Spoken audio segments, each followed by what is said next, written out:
It's time to pick a side. The border war is on the air with BG and TanMan. All right, everybody, welcome in to another week of the Border War. However you're listening, be it Spreaker, Spotify, TuneIn, Apple Podcast, we want to thank you for tuning in. If you're a newbie to the show, make sure you choose the media platform you like best and subscribe it, like it, etc., whatever it is. I'm the TanMan. I am joined in the studio by a special guest host. I want to introduce you all to an old friend of mine, BG. Welcome back to the show, my friend. It has been a long time. It's been the last time I actually was able to do the shit over the telephone. I wasn't in this room, so Yeah. I say, man, you look good. You're nice and clean shaven. The socks are gone. The smile is gone. You're fully clothed, man. You look fantastic. I'm glad you're back. I needed a break. Some things went down up in Chesney that I can't really talk about. It changed my worldview, but I'm back to my old self now. I'm good. Well, anytime I go to Chesney, something always happens that changes my worldview. I tend to stay away from there. Although I don't do the things that you did. Well, and I'm not planning on doing them again. We'll see. We'll get right into it. BG, NFL preseason action is going on right now. NFL preseason what? Action. I think you call that NFL preseason injuries. No. That's what I call it. Week 3, the standard dress rehearsal week. This is the closest thing you'll get to actual football. 2 quarters of starters for a couple around weeks. about. A little more. You're new to the show, so we'll give you Would you stop? What, man? What? I'm not new to the show. I missed a few weeks.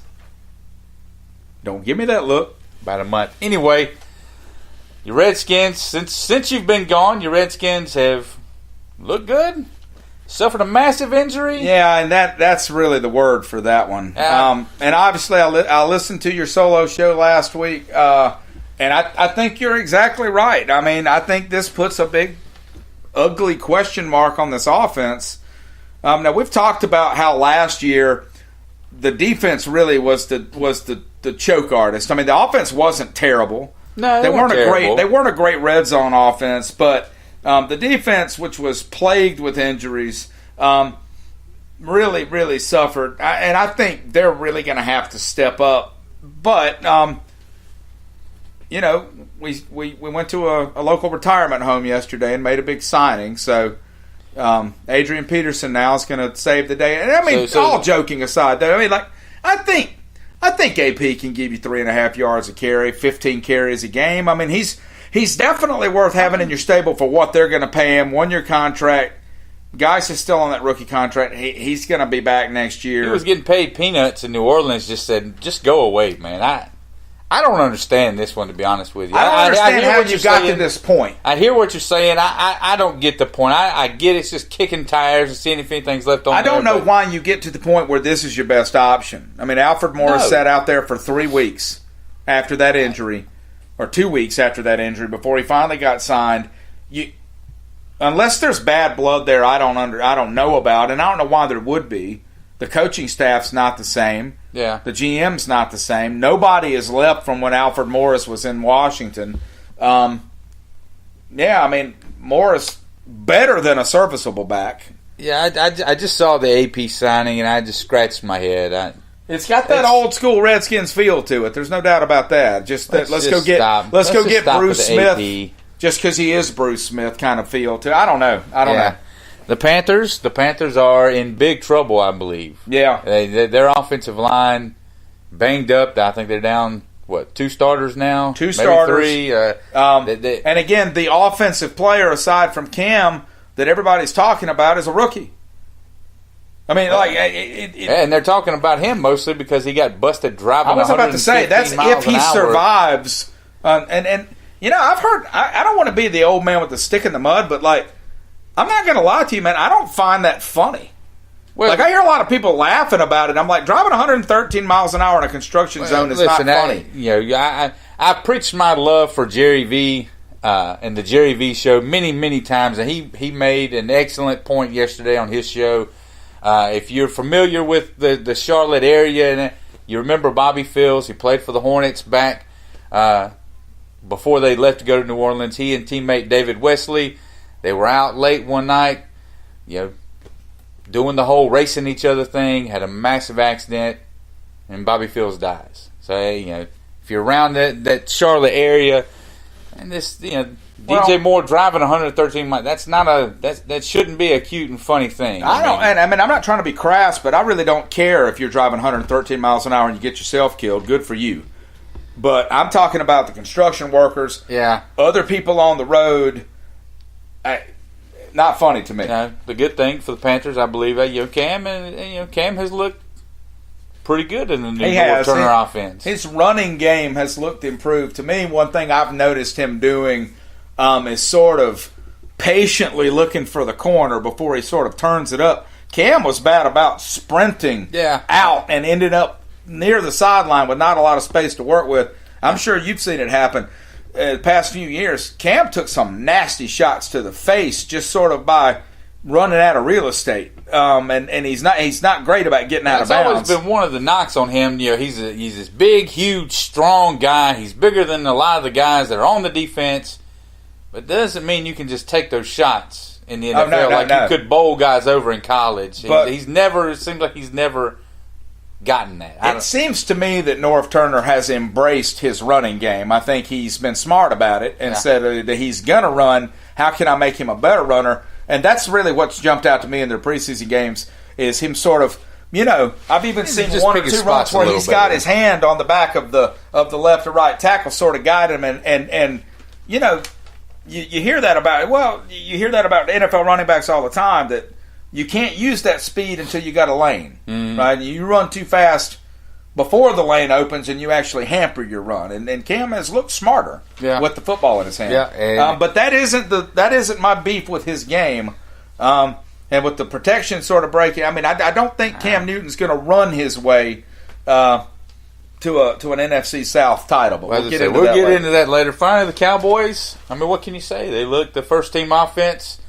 No Dez, no Ezekiel Elliott. The first team offense is, they basically look great. Dak Prescott, 4 drives. He led them to, 17 points or something like that on 4 drives?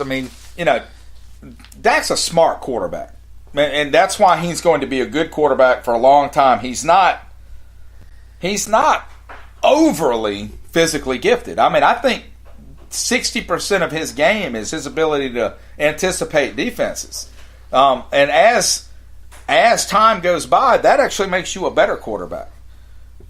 We've joked about it all the time. If we didn't have televisions and the players couldn't take their helmets off, Tom Brady could walk into a Walmart and no one would even look twice. Who is that big, tall, skinny guy? Probably not. The NFL at the quarterback position is no longer about athletic freaks. That doesn't do you a lot of good. For example, and I think, let's take Tyrod Taylor. Tyrod Taylor is, in today's NFL, he's an above-average NFL quarterback. But he's a long cry from elite. But he is an elite athlete. You figure Tyrod Taylor is one of those guys that could get into a gym and just make everybody on earth look bad. Tom Brady's not doing that to anybody. I don't think Dak Prescott's doing that to anybody, but they're better quarterbacks. I don't know about that. I think you're wrong. I think Dak is... I don't mean to say that Dak Prescott and Tom Brady are in any way. I'm trying to compliment him. It's just hard for me to do. What I'm saying is more of his talent lies between his ears than in his legs. While he can run and scramble around, he has adapted to standing between the pockets and finding open receivers. Okay, I'll take that. And that is the secret to being an NFL quarterback. Well, since we've missed a few weeks, we've kind of fallen behind on our NFL predictions. So if you want football predictions, we're going to let you all about it on this week's show. 6 divisions. The last time BG was with us, we hit up the NFC West. I had Rams, Niners, Cardinals, Seahawks. BG had the Rams, Niners, Seahawks, and Cardinals. The AFC West is where we really got down to business. I took the Raiders, Broncos, then the Chargers and Chiefs. BG completely flipped it. He went Chargers, Chiefs, Broncos, and Raiders. So let's get to it and finish this thing out. Where do you want to start? You want to start the NFC North? Yeah, NFC North's at the top left of my sheet. I do like doing things that way. All right, NFC North, give me the Bears to finish last. I agree with you shocker. there. Lions, I'll take the Packers at 2, and I will go the Vikings at 1. I think Minnesota is better than Green Bay at every position, just about, except quarterback. Where they are not in the same neighborhood. Listen, I think they're better than Green Bay in basically every position except quarterback. I think it was the same way last year, and I think they upgraded the quarterback position slightly. So give me the Vikings to repeat as Division North champs. No. Well, you had Chicago and Detroit in 4th and then 3rd, right? Yeah, I did. So I agree with you there. The Lions are one of those teams. I never know. I feel like I always shortchange them, but they always end up being the team that you were right about. I mean, they were a good football team last year. They just. I don't think they're in Minnesota. They're not. I don't think so either. So between Green Bay and Minnesota, I have Green Bay in first. I think what happened in Minnesota last year was a season unto itself. You don't have that quarterback anymore. And we're going to find out who Kirk Cousins actually is, because there's no excuses now. I was going to say he's got better weapons than he had before in Washington. He's got a 10 times better defense than he's ever had in Washington. It's put up or shut up time for Cousins. One thing that strikes me, just watching, and I know we're not talking about the Redskins, but watching Alex Smith in that offense with Kirk Cousins' exact players, right, is just how much better Smith is in the pocket, just in general awareness. And it strikes me that that's really one of the biggest problems I have with Kirk Cousins, is that any level of pressure really breaks up his game, which is what I think leads to the red zone picks and turnovers. He has to cut that out, man. He threw 12 interceptions inside the red zone last season. That's abysmal. Hey, I think he's with a better coaching staff. He's in a better organization. No offense. I think he's got, like I said, he's got better pieces around him. I think overall, Kirk Cousins upgraded himself. I think Minnesota upgraded slightly with him. And so give me I'll take the Vikes. I think Aaron Rodgers has one great year left in him. I really think that I think Green Bay is an 11-5, 12-4 kind of team. I still do. I'm not going to argue with you much on that. I kind of waffled on that one. We'll go AFC North. You start us off AFC North. In the basement? In the basement. I'm going to take a little bit of a flyer here, and I'm going to put the Bengals down there. There's nothing about this team that excites me anymore. I think Marvin Williams should have probably been fired 2 seasons ago. I don't think those players are excited. I think that locker room, every year we start hearing these rumors that things are just out of control. And I don't think they're a terrible, terrible basement team, man, but somebody's going to finish in the basement in that division. And I think Cleveland's going to win 6 games or so. I think that Buffalo made a really, really questionable decision in getting rid of Taylor, especially now. Yeah, they don't. I mean, I think one of us might be playing quarterback for Buffalo and not even know it yet. So I think the Browns take a little bit of a step forward. It's going to happen sometime. They drafted 37 players this year. I think half of them were in the first round. 1-31. I mean, they have to take a step forward. Right. There are no more steps backwards. They can't go backwards. Could go sideways. The Ravens, I mean, I don't know. I have a hard time finding people that are as high on the Ravens as I've sort of been, but I think they're a playoff contender. And I think they're a good, stable team with a lot of veteran talent. I think Flacco he's actually healthy for the first time in 2 years. No, he doesn't. Like, Joe Flacco's not what gets me out of bed in the morning, but he average Joe. Slightly above average Joe. But he can play NFL quarterback, and I don't think, the Steelers are going to win that division. I agree with you about the Browns. There are no more steps backward that they can take. I've still got Cleveland finishing last. Okay. Although I do see them winning 5 games, which is an amazing accomplishment. But you agree with what I'm saying about Cincinnati, I agree with you on Cincinnati. It's like a rice cake. I actually just wrote down B and waffled back and forth and spent the day and finally went with it. So I go Browns at the bottom, maybe even tied with Cincinnati. Who knows? Ravens in 2, Steelers in 1. I almost pulled the trigger on the Ravens to win this division. I almost did it. I don't think it's impossible. I really don't. They finally gave Joe Flacco weapons he hasn't had on the outside since probably they won the Super Bowl when they had Bolden and Torrey Smith. Now he's got Crabtree and John Brown from Arizona. Crabtree really underrated receiver, man. He is. But I just think Pittsburgh's got one more run left. What Pittsburgh has that Baltimore doesn't is they have field flipping offensive potential. They've got guys that can catch a ball in the flat and take it 60 yards, and that's not something the Ravens have in spades. But the Steelers also don't have the most stable locker room right now, so we'll see where it all goes. No. AFC South, I've got the Colts finishing last. If you know me, you know that I've always been an Andrew Luck guy, but the man hasn't played football in 2 years, and I know they're trying to address the line. They drafted an offensive lineman this past year. He's done a really nice job, but again, I just keep coming back to he hasn't played football in 2 years. So I've got the Colts last. I'll go Titans at 3. Everyone's really, really, really ready to jump on the Houston bandwagon. I'm kind of looking over there. I'm not ready to go all in on the Texans yet. I've got the Texans third. I've got Jacksonville winning it just based solely on that defense because it's amazing. All right. I've got the Titans in the basement. I think Marcus Mariota last season was his season to step up and become whatever it is. It was his 4th season in the league. Am I right? Does that sound right? Yeah, 3rd or 4th. I think it was his 4th, and I think you're what you're going to be then. Like we've talked about that with Cam. We've talked about that with a lot of quarterbacks. By your 4th season, things don't typically change a lot after that. Mm-hmm. They stay the same, and then eventually they get worse. Okay. So, I don't love the entire Titans roster, to be honest with you. Now, you're not going to agree with this at all, obviously. I've got the Jaguars in 3rd place. I'm going to tell you why. They went 10-6 last year. Mm-hmm. Okay, 10-6. In a division where the 2 best teams in the division, one never had their quarterback, one only had a quarterback for 4 games. They went 4-0 against the Texans and the Colts last year. That is not going to happen again. Blake Bortles, Andrew Luck, Deshaun Watson.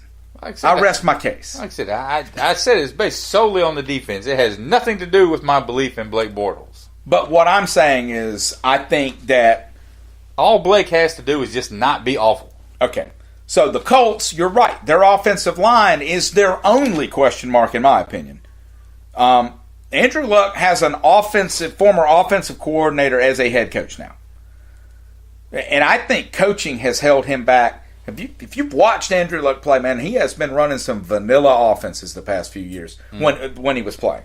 But no, I think if Watson stays healthy, man, the Texans run away with this division. Their defense is horrifyingly good. Run away with the division. See, I think the AFC South could be the tightest division in all of football. I could honestly see any one of these 4 teams winning. I mean, it wouldn't shock me if any one of the 4 teams won. If Deshaun Watson and J.J. Watt, if they stay healthy, I think the Texans go 5-1 in this division. They'll lose a road game probably to Indianapolis. That's what I mean. But I think they'll win it handily. I just worry about, like you said, if J.J. Watt stays healthy. If this guy's, it's like every year one of them goes down. All right. Let's flip back. So Roethlisberger just got out of concussion protocol. We both think he's one head injury away from the Steelers finishing last in that division, right? I mean, that's everybody. Nobody has depth in the NFL. I don't know that they would finish last in that division. I think you're... Yeah, that's true. Yeah. Last is... I forgot what gotten better, but they're not that much better. I forgot what division they were in. All right, we'll go... NFC South. NFC South. Start us off. I think I went first. So you go. Give us the NFC South. Ooh, am I going to do this? Yes, I am. I think the Carolina Panthers finished last in this division. Last? Yeah, 7-9, 6-10, somewhere in there. They've never had 2 winning seasons in a row. They went 10-6 last year. No, they went 11-5 last year. I just don't feel the Panthers right now. I think their offense is going to be a lot of dumping off the ball to Christian McCaffrey and Cam Newton running the football. I don't think a rookie receiver is going to change that a lot. Yeah. I don't like their offensive line, like you just said. And part of that is because I think Tampa Bay just can't keep finishing last in this division. But you're going to put them last in the division. I was going to say, I've got Tampa last. I think Tampa and Carolina both have pretty rough seasons. Yeah, I'm with you. I don't see great things on the horizon for the Panthers. I've got the Panthers third for all the reasons you just named. But yeah, it just seems like every year there's somebody that just really, really just kind of falls flat that you got high expectations for. You're already kind of getting banged up a little bit. I'm just not feeling the Panthers this year. I'm not. I'm just not feeling. Well, and history bears it out.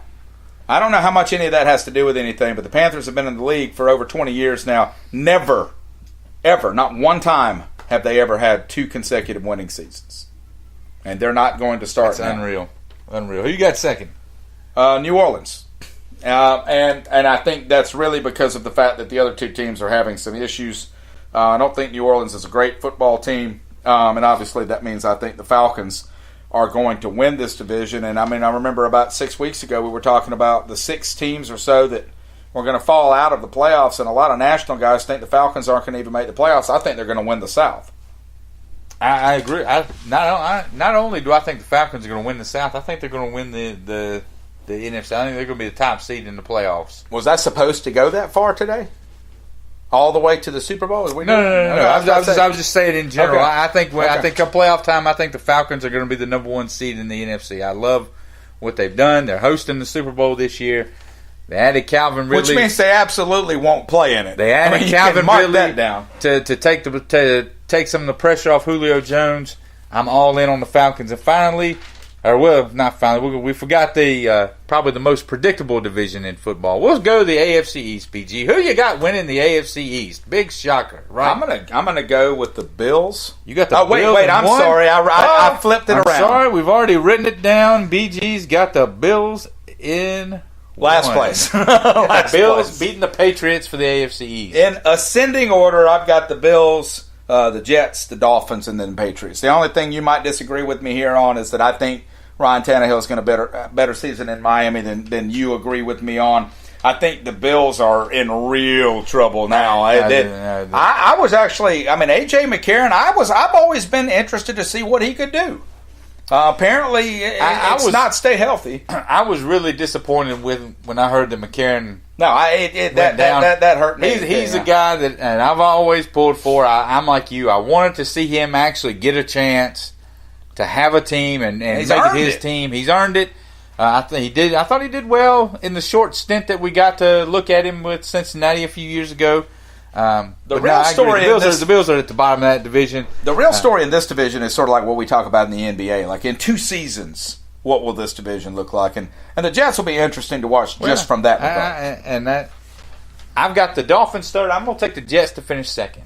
I can see it. Because for years, all you ever heard was the Jets don't have a quarterback. Well, now they've got an abundance of quarterbacks who seem to be fairly serviceable at the NFL level.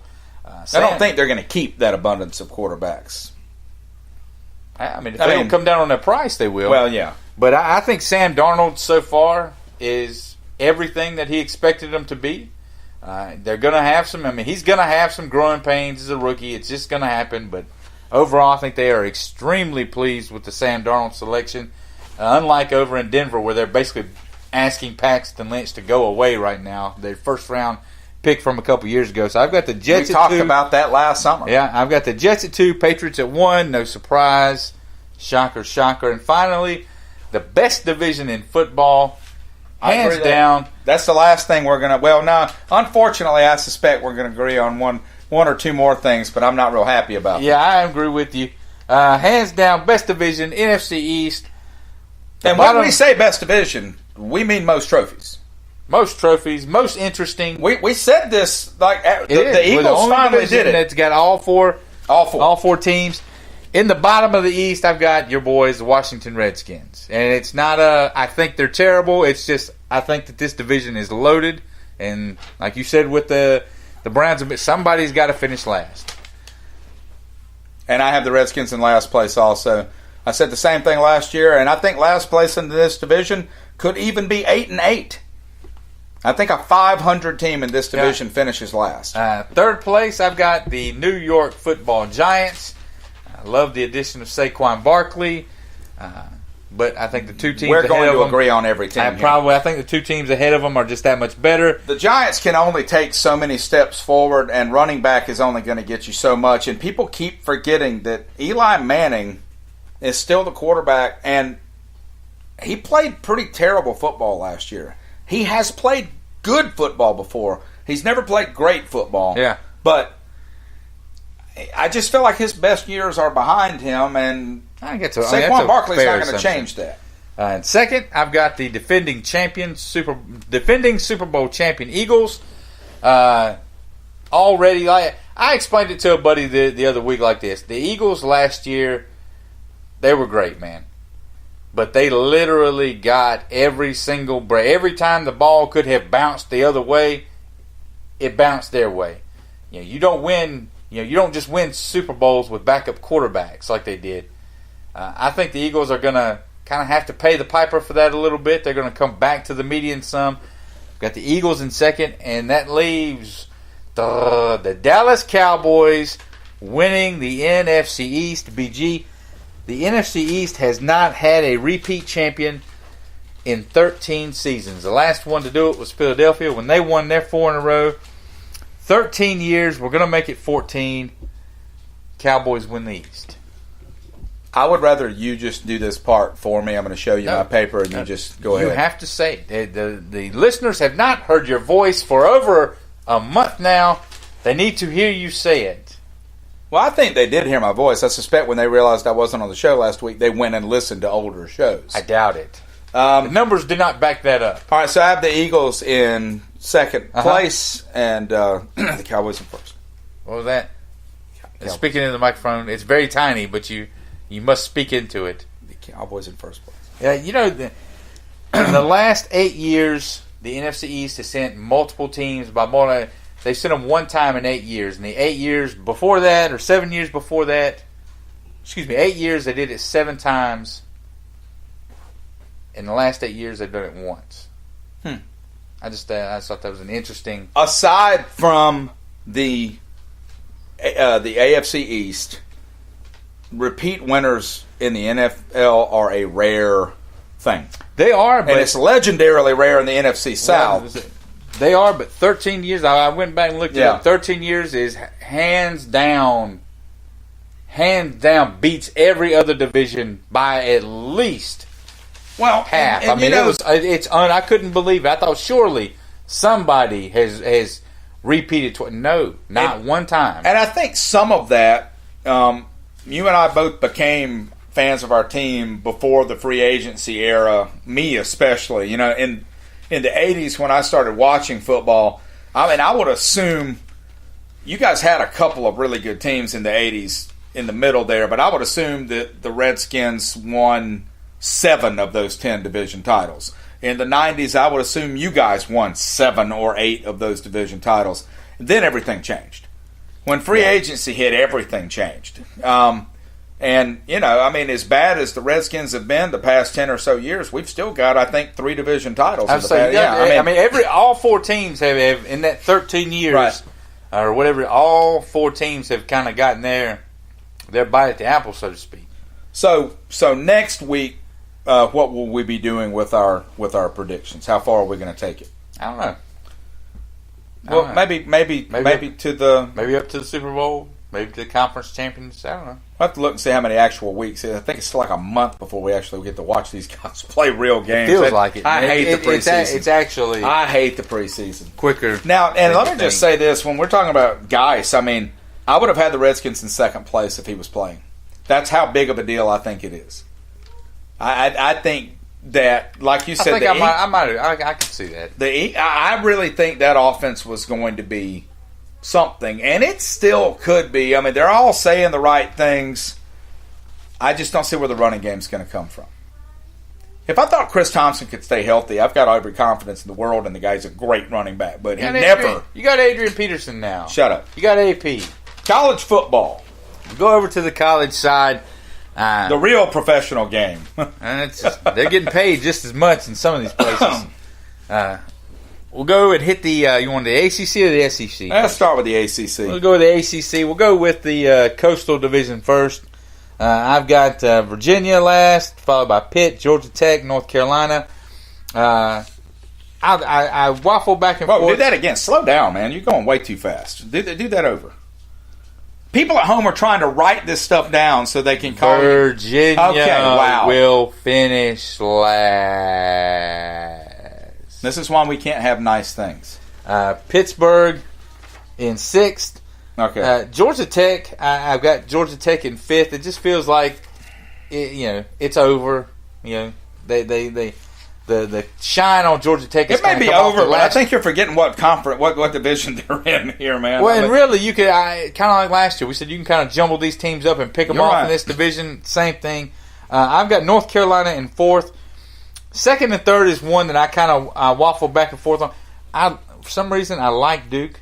David Cutcliffe, we've talked, is probably the most underrated coach that there is in football. He's a quarterback guy. If he says some of that's because he's at Duke and everybody thinks they're going to lose every game. If he says that Daniel Jones has it, I tend to believe him. Although his numbers regressed some last year from what they were his freshman year. They do bring back sophomore running back Brown. He had a little over 700 yards. I've got Duke in 3rd. I've got Virginia Tech in 2nd, basically by default. Their quarterback, Josh Jackson, he started off the year really nice. Clemson got a hold of him, and after that, he was just, Yeah. And so I got the Hokies in 2nd. Excuse me. And that leaves Miami. They started 10-0 last year. They had a game canceled. They had 2 games postponed. They started off 10-0. They finished 0-3.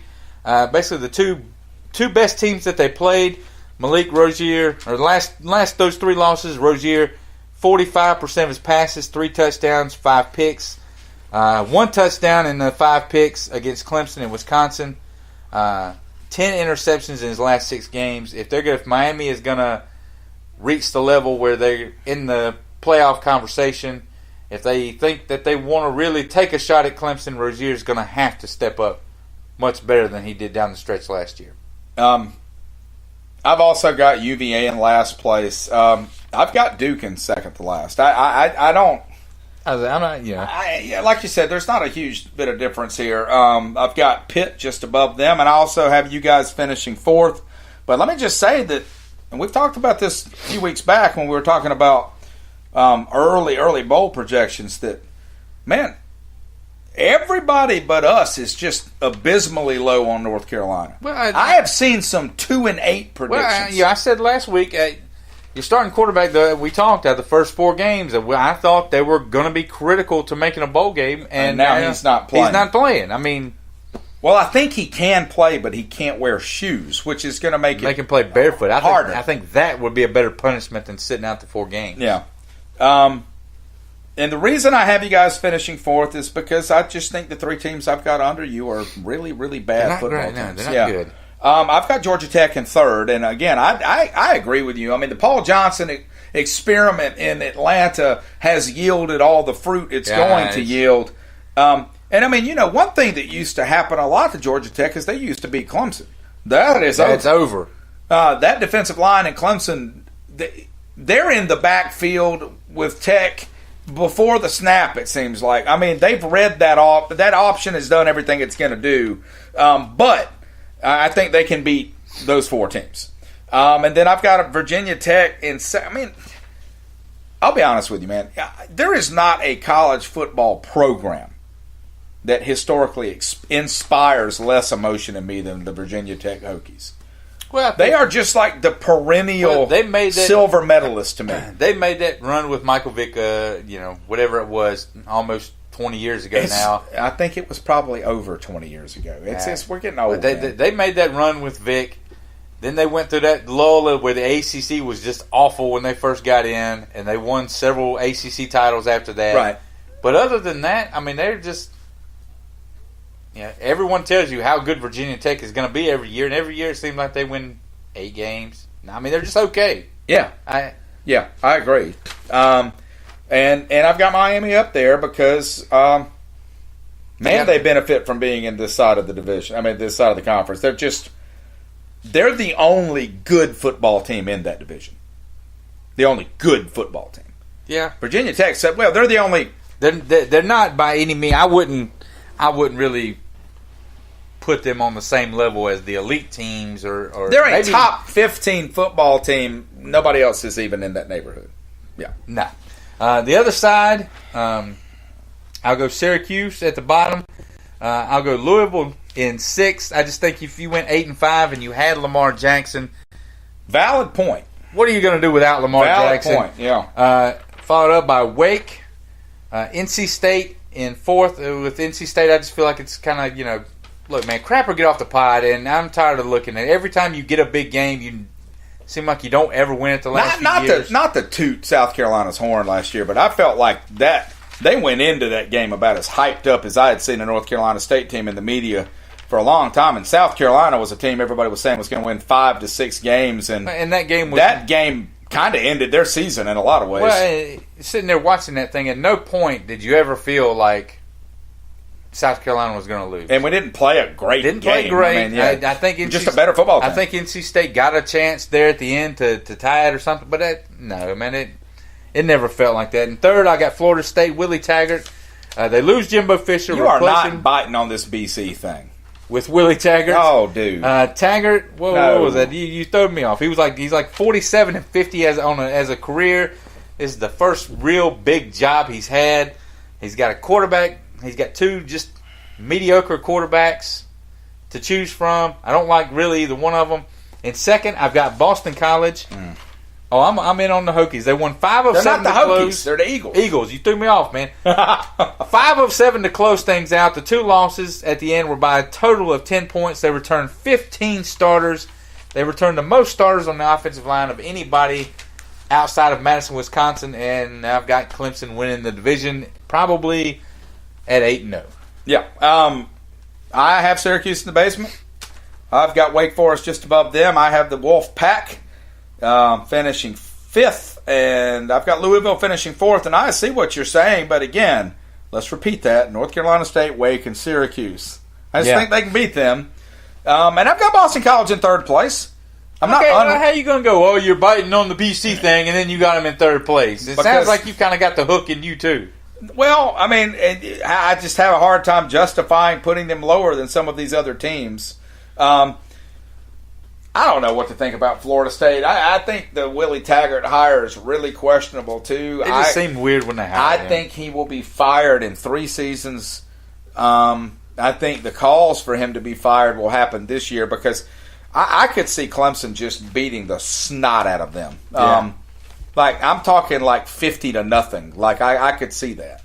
It's not close. I don't think he'll have that team ready for that atmosphere.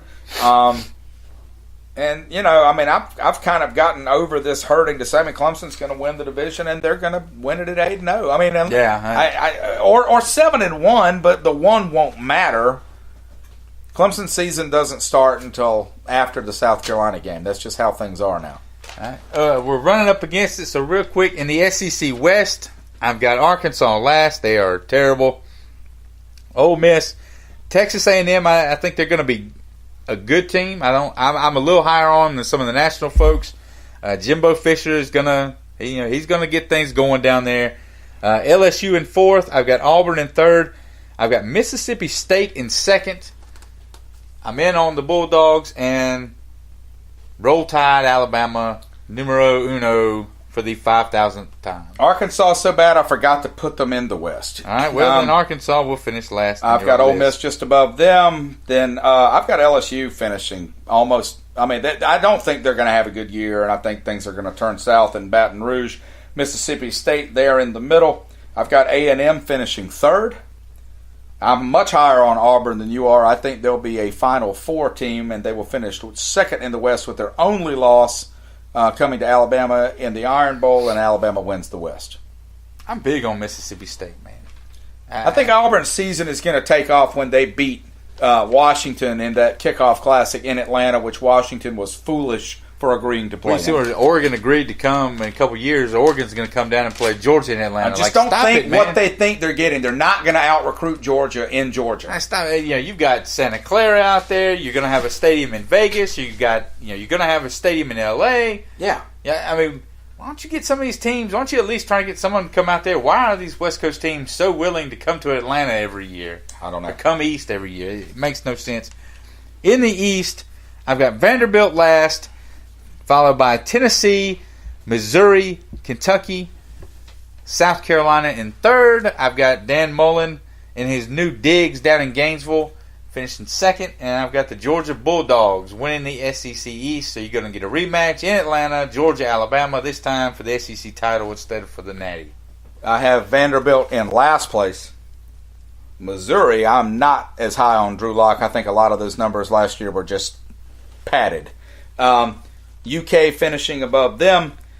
I think Tennessee's going to have a better season than a lot of people think. They finished fourth. I have Florida in third, South Carolina in second, and UGA winning the East, although I still think South Carolina very well might beat Georgia head-to-head. I think that I could see you guys at 5-3, 6-2. I think if you had swapped and you had caught Florida at the beginning, like you catch Georgia, I think you've got a better chance to get Florida. You're going to play Florida at the end. Somebody's going to have to eventually explain to me why everybody's so excited about Dan Mullen. What do you mean? Look at his career record. It's not much better than Willie Tackert's. No, you're way off. Well, there's numbers involved, so no, I'm not. No, you're way off. Dan Mullen's a quarterback whisperer. Whatever team that they are when they start down there in Florida, they're going to be a different team. They're going to be a much better team. He's going to work his quarterback magic. They will continue to be the same mediocre Florida that they've been for the past 5 or 6 years. They're going to beat South Carolina. But ooh! You over here running your mouth. They're going to beat y'all. In Gainesville? Y'all ain't going to Gainesville. Well, if you beat South Carolina, that makes you one hell of a football team. You're right. If Dan Mullen can do that. He'll do that. He'll do that repeatedly. Who's the biggest threat, you think, to Clemson or Alabama in winning these divisions? Or the conferences in general? We got a couple minutes before we get kicked off the air here. I'll go at Clemson. I think the biggest challenge to Clemson is really just them. I thought about that when you emailed me the question today. Can they stay mentally engaged for 4 quarters every single week? Because even last year you saw, they weren't. To me, they didn't look like they were mentally in it from the start to the finish of every ball game. I think Wake had them on the ropes late. Syracuse beat them. I think Boston College gave them. They had several games where teams that didn't deserve to be on the field. Teams that should not have been on the field with them, that they let hang around way too often. They did it, Pittsburgh a couple years ago when they won the national championship. So to me, their biggest threat is themselves. And I think Alabama's biggest threat is Clemson. I don't think Alabama's biggest threat is themselves. I've never seen any evidence in Alabama that problem exists there. If I've got to go, Georgia is the popular answer. Georgia's the biggest threat to Alabama. You know what I've said about Georgia. Georgia's going to lose 2 games. I think the biggest threat to Alabama, real quick, what's the one thing that's always given Saban defenses trouble? It's mobile quarterbacks. Nick Fitzgerald has run for over 2,300 yards the last 2 years and 30 touchdowns. And they've got a running back last year who ran for over 1,100 yards.